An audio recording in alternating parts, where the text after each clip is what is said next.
Assalamualaikum warahmatullahi wabarakatuh. Selamat siang semuanya. Kembali lagi kita akan belajar tentang data mining. Pada pertemuan kali ini kita akan membahas tentang gudang data, klasifikasi, regresi, dan klasterisasi. Sebelumnya, minggu lalu kita sudah membahas tentang definisi dan pengertian dari data mining. Sudah banyak sekali definisi-definisi tentang data mining yang sudah kita bahas dan kita pelajari minggu lalu. Nah, di pertemuan 2 ini kita akan membahas tentang gudang data. Nah, gudang data ini adalah persiapan data yang akan kita gunakan untuk melakukan proses data mining. Jadi data apa aja yang akan digunakan untuk proses data mining. Kemudian juga akan membahas tentang klasifikasi, regresi, dan klasterisasi. Baik, kita akan bahas satu-satu terlebih dahulu. Apa itu gudang data? Gudang data atau juga bisa disebut dengan data warehouse. Ini adalah suatu sistem manajemen basis data relasional atau RDBMS yang khusus didesain untuk memenuhi kebutuhan akan sistem pengolahan transaksi. Ya, jadi data warehouse atau gudang data ini sebenarnya adalah DBMS, ya, sebuah database RDBMS. Bisa menggunakan database SQL Server atau Oracle, atau misalnya sekarang ada yang disebut dengan Big Data. Itu awalnya dimulai dari data warehouse. Kemudian data warehouse ini secara bebas dapat didefinisikan sebagai tempat menyimpan data yang terpusat. Ya, datanya disimpan secara terpusat dan dapat di-query untuk basis manfaat bisnis. Jadi di dalam data warehouse ini bisa didefinisikan juga bahwa di dalam data warehouse itu disimpan semua data-data transaksi, ya, yang terpusat untuk manfaat bisnis. Baik itu dari semua transaksi berapa tahun yang lalu itu dimanfaatkan di dalam data warehouse ini. Nah, di dalam data warehouse itu mengintegrasikan keseluruhan dari data sebuah perusahaan tanpa melihat lokasi, format, ya, kemudian informasi tambahan, informasi dari ahli. Di dalam data warehouse itu akan disimpan semuanya. Kemudian data warehouse ini menyediakan data yang siap ditransformasikan dan disimpulkan sedemikian rupa sehingga membuat sesuai dengan DSS, ya. DSS atau SIP.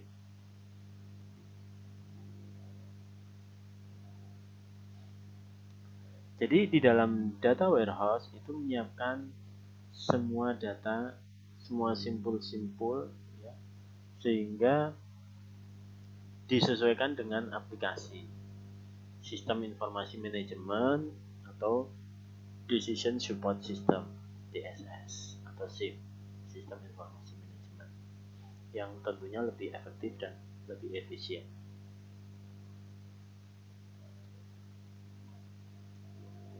Di dalam data warehouse yang dikumpulkan ini biasanya merupakan informasi ataupun sejarah dari transaksi yang ada di perusahaan, dikumpulkan dari berbagai sumber yang berbeda-beda, seperti sistem proses transaksi online juga. Jadi data warehouse ini akan menyimpan semua informasi. Bisa juga dari data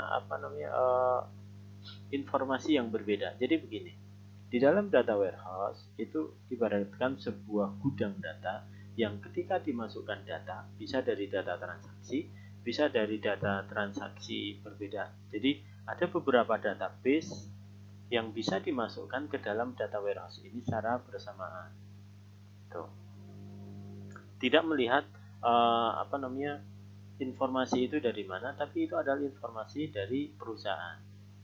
Tuh. Nah, biasanya juga menggunakan transaksi online. Transaksi online di sini adalah transaksi di perusahaan yang dimasukkan ke dalam data warehouse atau menggunakan online data transaction processing. Ya. Juga menggunakan sistem warisan. Sistem warisan di sini adalah sistem sebelumnya digunakan di dalam data warehouse. Bisa juga menyimpan file-file teks. Jadi misalnya notepad, kemudian text file, CSV, ya. Itu bisa juga disimpan di dalam data warehouse atau juga bisa disimpan dari Excel, data Excel atau spreadsheet. Bisa juga dari data Microsoft Access. Jadi di dalam gudang data warehouse ini semua data bisa disimpan, semua data bisa masuk. Ya. Pada data tersebut kemudian dilakukan, pada data ini yang dimasukkan kemudian dilakukan proses pembersihan untuk akurasi dan konsistensi dan mengelolanya untuk memudahkan dan efisiensi query. Jadi ketika data-data yang berbeda tadi dimasukkan ke dalam data warehouse, itu sebelumnya akan dilakukan pembersihan data terlebih dahulu agar ada akurasi data. Jadi kalau file text, file Excel itu kan berbeda-beda formatnya. Nah, di dalam format yang berbeda ini maka dilakukan namanya pembersihan data. Nah, pembersihan data kemudian akan digabungkan ke dalam sebuah data yang sudah siap digunakan untuk efisiensi dari query.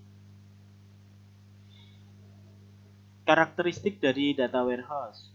Nah, ada beberapa karakteristik dari data warehouse. Yang pertama adalah subject oriented. Jadi data diorganisasikan menurut subjek dari aplikasi. Misalnya di perusahaan asuransi.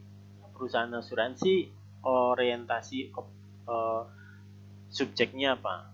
Ya, berarti berhubungan dengan semua data dari asuransi.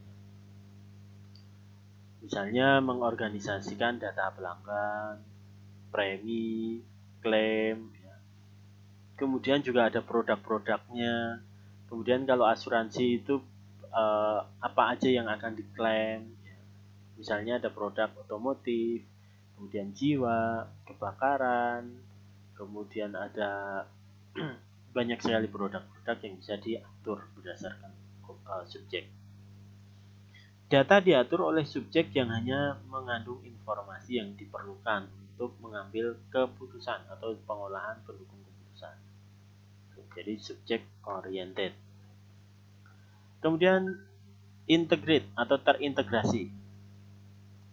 Ketika data menempati aplikasi-aplikasi yang terpisah, ya, jadi di dalam data warehouse tadi datanya kan bisa terima dari mana aja, atau dari aplikasi mana aja, ada Notepad, ada Excel, ada Access, ada SQL Server, ada data yang dari online, gitu kan? Itu kan semua aplikasi yang terpisah, berbeda,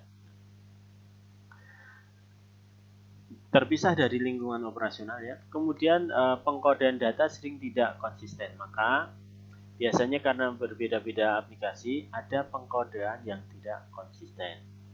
Contoh sederhana, di dalam aplikasi A misalnya itu menggunakan untuk kode jenis kelamin atau gender itu menggunakan M dan F, ya, male dan female.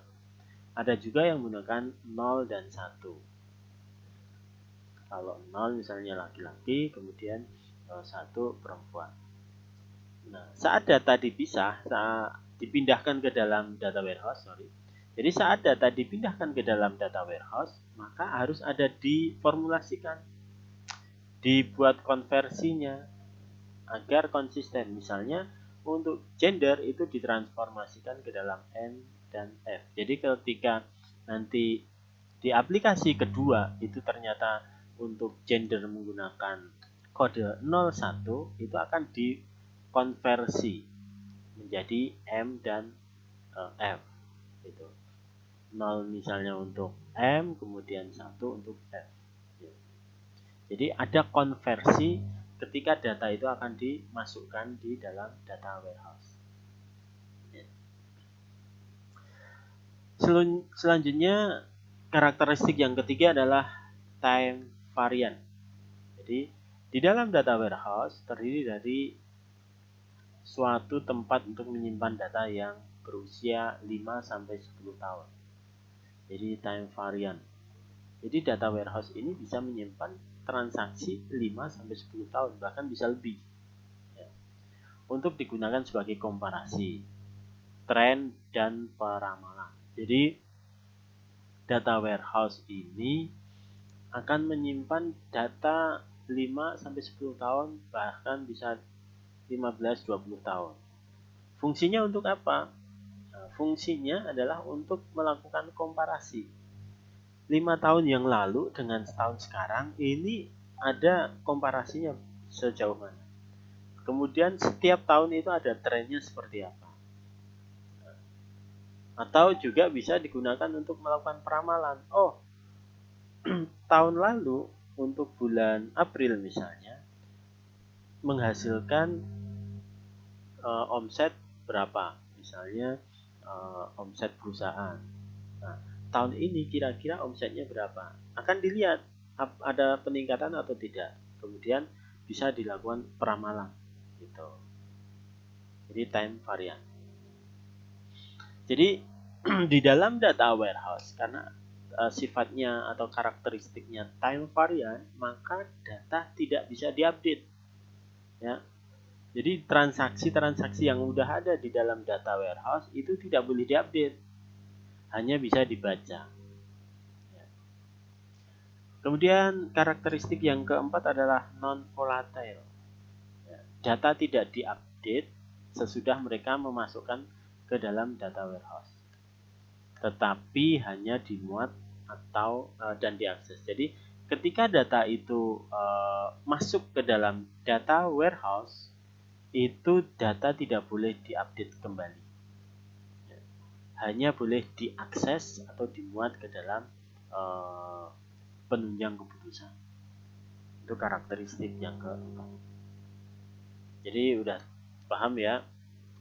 Karakteristik yang pertama adalah subject oriented, karakteristik yang kedua integrate, karakteristik yang ketiga adalah time variant, dan yang keempat non volatile. Perlu diingat, di data warehouse ini ada karakteristiknya. Nah, data warehouse dan sistem OLTP. Ada yang tahu OLTP ini? Apa itu OLTP? OLTP, Online Transaction Process. Jadi sebuah basis data yang dibangun untuk pengolahan transaksi online atau OLTP secara umum dipandang tidak cocok untuk data warehouse.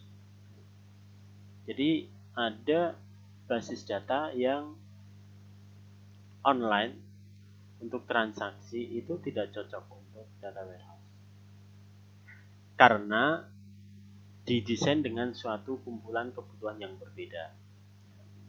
Jadi kalau data warehouse itu tidak boleh menggunakan OLTP,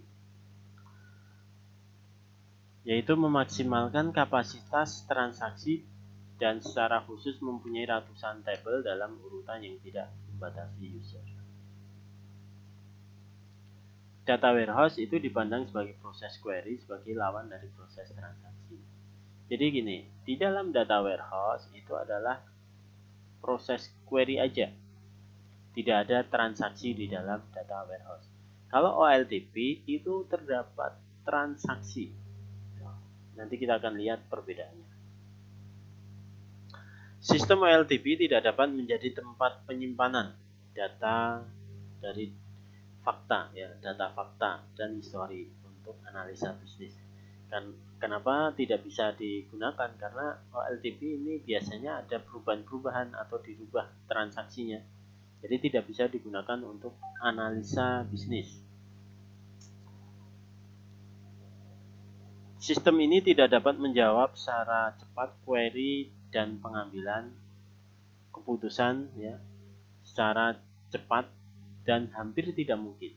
Jadi sistem OLTP itu secara tidak mungkin untuk menghasilkan atau pengambilan data secara cepat. Karena dia akan melakukan proses perhitungan di dalam transaksi dulu. Kemudian OLTP pun juga sering ada ketidakkonsistenan atau berubah. Duplikasi data masukan juga ada, kemudian masukan data yang hilang sangat terjadi, dan tidak ada data histori di dalam transaksi untuk menganalisa. Nah, ini pada dasarnya OLTP itu menawarkan sejumlah besar data mentah ya, yang tidak mudah dipahami.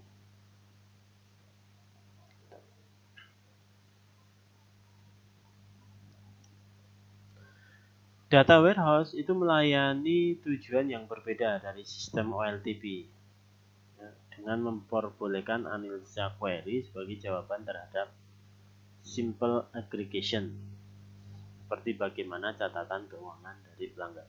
Jadi begini, data warehouse dan sistem OLTP itu hampir ada kemiripan ataupun kesamaan. Tapi ada perbedaan juga, di mana kalau OLTP itu menyimpan semua data, cuma tidak melakukan untuk OLTP itu masih bisa melakukan transaksi. Kalau data warehouse tidak ada transaksi. Nah, kita lihat nih perbedaan dan persamaan di dalam data warehouse dan OLTP. Di dalam OLTP, online transaction process, itu general purpose run day-to-day operation. Jadi operasi yang digunakan di OLTP itu day-to-day, jalan terus. Kalau data warehouse itu information retrieval dan analisa atau analisis, information retrieval and analysis. Jadi kalau OLTP itu day to day transaksi akan disimpan, akan dilakukan proses. Kalau data warehouse itu dia retrieval aja, bisa per day atau per minggu atau per bulan atau bahkan per tahun. Gitu. Informasi dia hanya menyimpan informasi aja. Kemudian strukturnya sama, RDBMS juga. OLTP menggunakan struktur RDBMS, di dalam data warehouse juga RDBMS. Data model, normalisasi atau normalize. Kalau data warehouse multidimensional.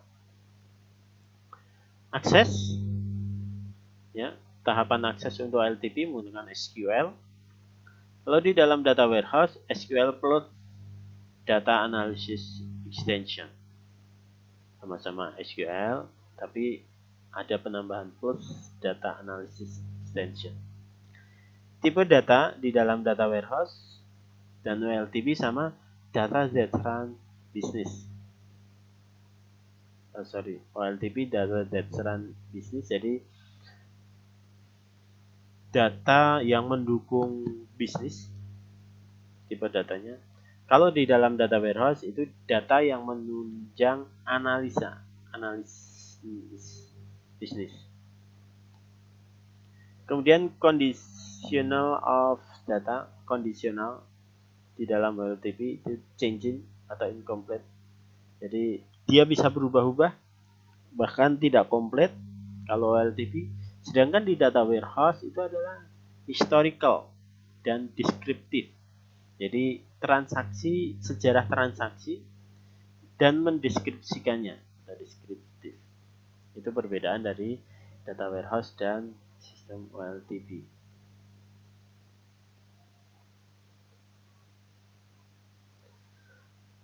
Jadi data warehouse itu melayani tujuan yang berbeda dari sistem OLTP dengan memperbolehkan analisa query sebagai jawaban terhadap simple aggregation. Sorry, tadi kebalik ya.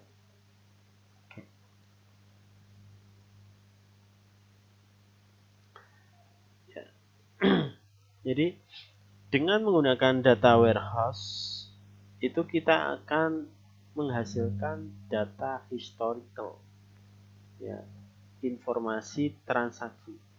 Data historical ini tentunya akan berkapasitas besar atau berdimensi besar, gitu. Makanya data warehouse itu akan bisa digunakan sebagai data mining. Nah, kita lihat di sini ada beberapa teknik data mining dan sifat dari data mining. Nah, yang pertama adalah classification. Sifatnya adalah prediktif. Jadi menggunakan teknik klasifikasi itu untuk melakukan prediktif, ya, sifatnya prediktif. Kemudian ada teknik regression, sama, hampir sama, klasifikasi sama regression itu adalah untuk prediktif. Kemudian ada yang ketiga, clustering, ini deskriptif. Kemudian association rule discovery, ini juga deskriptif.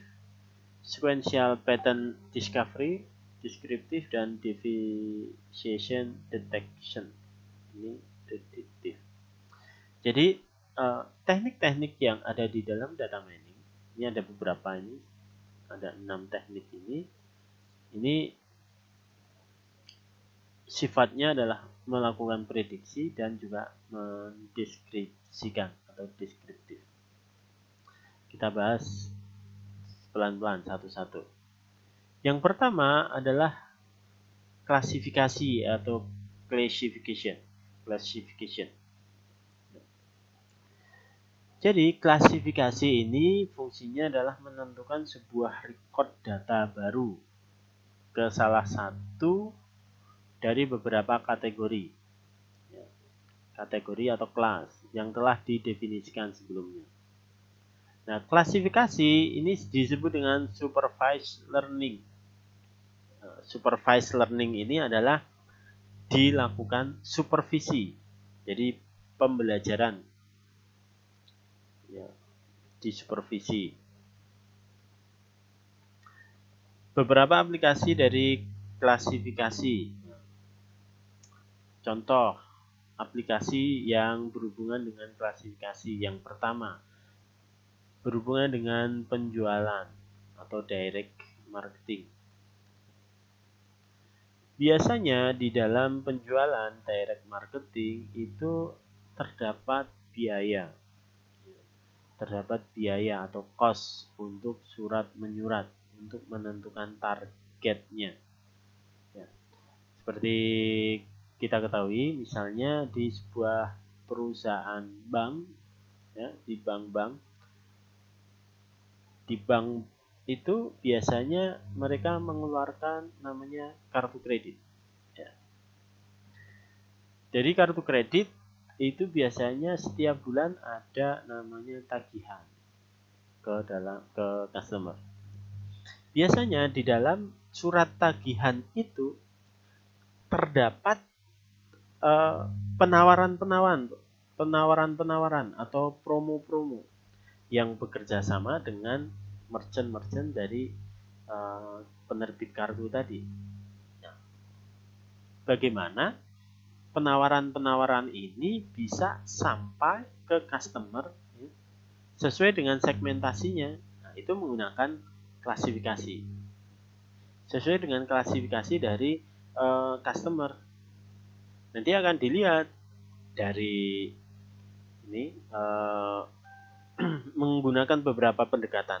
Contohnya, pendekatan yang pertama menggunakan data penjualan dari produk telepon seluler. Ya, itu akan dilihat. Kemudian pendekatan yang kedua, mengetahui pelanggan yang memutuskan untuk membeli dan juga memutuskan untuk tidak membeli. Jadi keputusannya beli atau tidak beli. Ini kelasnya. Kemudian menggunakan pendekatan yang ketiga, himpunan bermacam-macam demografi. Menggunakan himpunan ada gaya hidup, kemudian perusahaan, interaksi, informasi pelanggan. Misalnya ada tipe bisnisnya, di mana mereka tinggal, berapa banyak mereka membayar, itu informasi. Jadi tadi ketika mau mengirimkan sebuah surat itu akan dilihat dari beberapa set ini. Kemudian menggunakan informasi tadi sebagai inputan untuk mempelajari suatu model klasifikasi.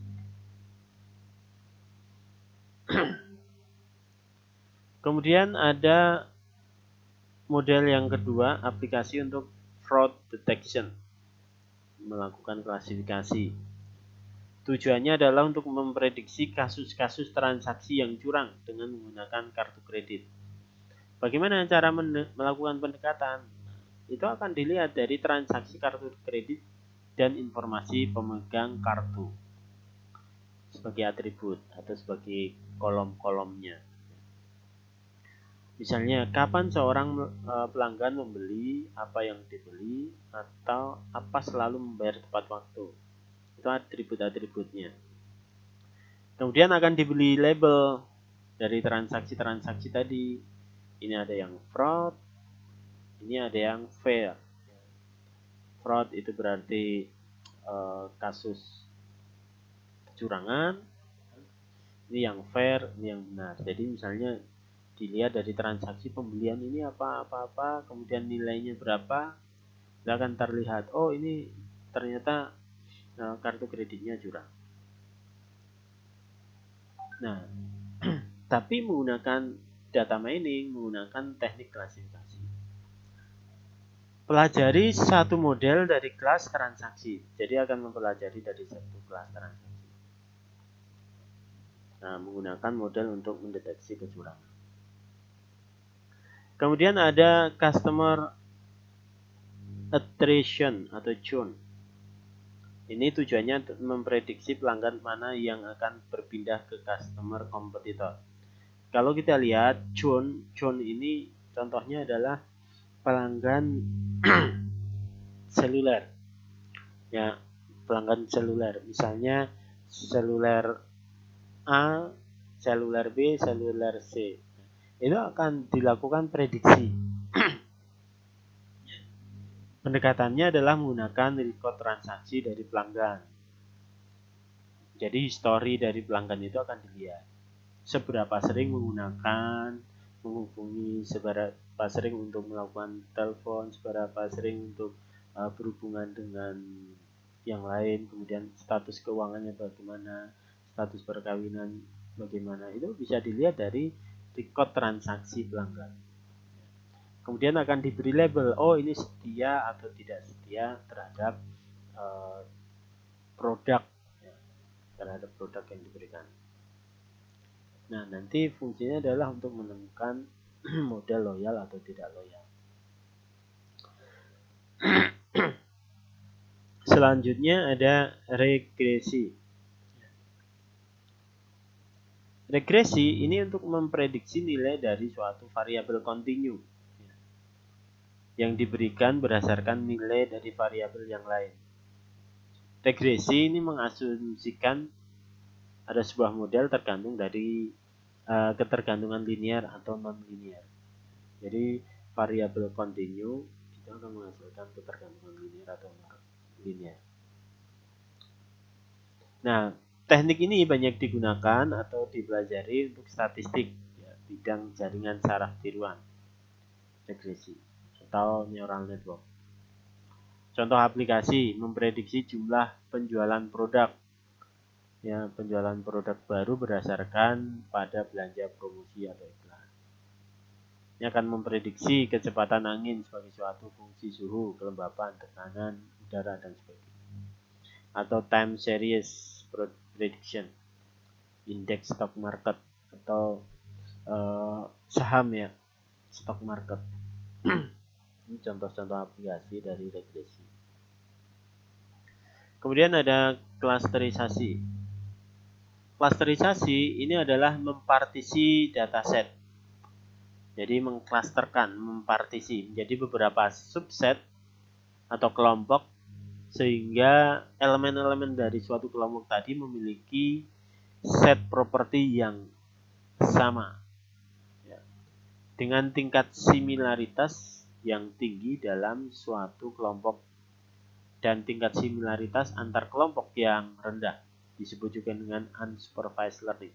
Jadi kalau klasterisasi ini adalah membuat partisi. Jadi membuat klaster, membuat kelas-kelas. Di dalam clustering itu disebut dengan metode atau model unsupervised learning. Jadi jika diberikan sejumlah titik data, masing-masing mempunyai sejumlah atribut ya, dengan menggunakan ukuran similaritas. Titik-titik dari data dari suatu klaster mempunyai similaritas yang sama. Jadi data itu nanti akan memiliki kemiripan seberapa besar atau similaritasnya seberapa besar untuk mengetahui clusternya.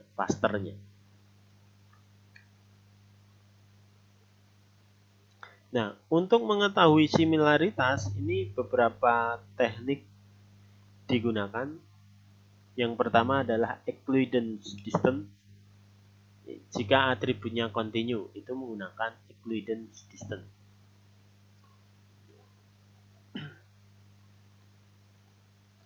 Kemudian juga menggunakan permasalahan yang lain. Nah, ini ada contoh pengaplikasian klasterisasi atau clustering. Misalnya untuk market segmentation. Tujuannya adalah untuk membagi pasar ke dalam sub-sub pelanggan yang berbeda, di mana suatu subset mungkin dapat dipilih sebagai target pasar yang dicapai dengan satu kombinasi pemasaran yang berbeda. Jadi market segmentation itu fungsinya adalah membagi klaster-klaster ke dalam pasar-pasar yang berbeda. Misalnya nanti ini marketnya yang kelas menengah, kelas atas, kelas bawah. Nah, bagaimana market segmentasi itu tadi menggunakan pendekatan ini, mengumpulkan atribut pelanggan yang berbeda berdasarkan informasi, tempat tinggal, dan gaya hidup. Kemudian juga menentukan klaster dari pelanggan-pelanggan yang sama.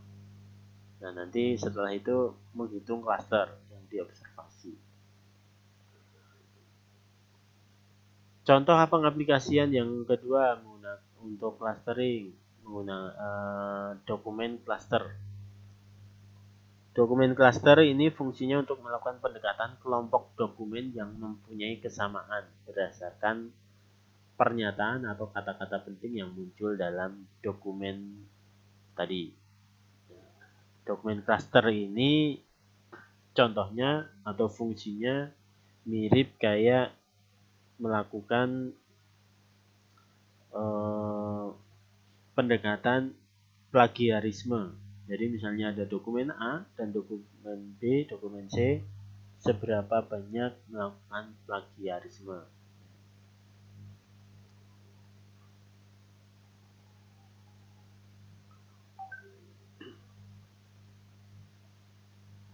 Nah, bagaimana pendekatannya? Ini pendekatannya mengenali kata-kata yang sering muncul dalam tiap dokumen. Tiap dokumen itu munculnya apa aja. Kemudian akan diukur similaritasnya, seberapa dekat similaritas dari klaster yang ada. Pencapaiannya adalah untuk informasi retrieval dimanfaatkan untuk menghubungkan suatu dokumen baru dengan dokumen yang lain yang diklasterkan. Nah, oke. Itu tadi penjelasan dari gudang data, regresi, clustering, dan klasifikasi. Kemudian kita akan membahas tugas, ya, akan dibahas di website e-learning. Jadi jangan sampai tidak mengakses website e-learning. Itu aja penjelasan dari saya. Nanti kita akan membahas tugas dan juga contoh-contoh clustering yang sudah kita jelaskan tadi. Dari saya cukup sekian. Assalamualaikum warahmatullahi wabarakatuh.